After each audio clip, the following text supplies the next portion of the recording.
protests allow people to express the intensity of their feeling. And of course, violence played a very important role because normally the reaction or overreaction of the government has a logic of its own. And Mr. Yanukovych overreacted because he knew better than the protesters how bad he was done for his country. In Ukraine, the protesters won. It's the birth of a nation, but it's only the conception. This country, 46 million people, size of France, by size the largest country in Europe.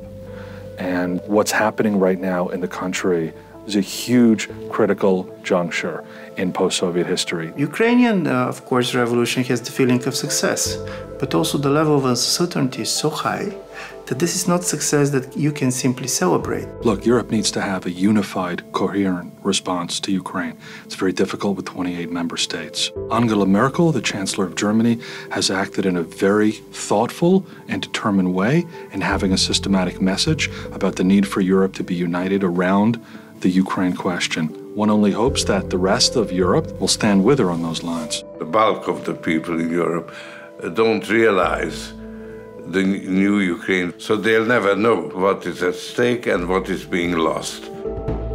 Putin continues to encroach on Ukraine. The weakness of Russia is basically economic, in spite of the very high price of oil. There is a major kind of constraints for Putin himself. First, his economy is not doing very well. What the West would really need to do is to discourage foreign direct investment to Russia and encourage investment in Ukraine. We managed not only to change the faces in the government, we changed ourselves. The country is now coming to its senses, waking up. Maidan was started with people, not with politicians, not with opposition. It was a very important point for people to understand that it's possible. Ukraine needs this bottom-up approach, that this is our role. It's not the president, it's not the prime minister, it's not the parliament, but this is us people. We have to unite. I think we've been moving in the right direction towards an open society, a society based on values, the society based on freedom and respect for human rights. Society has proved its ability to push their own interests and values. And the principles of the open society is a crucial of them.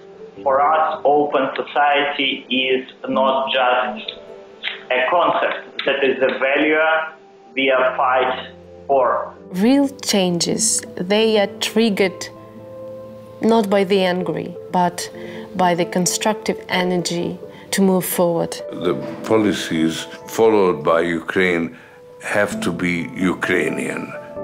It's very important that it should be homegrown. The new Ukraine is truly impressive. Their courage, their optimism, and the very judicious judgment as to what is the appropriate thing for them to do.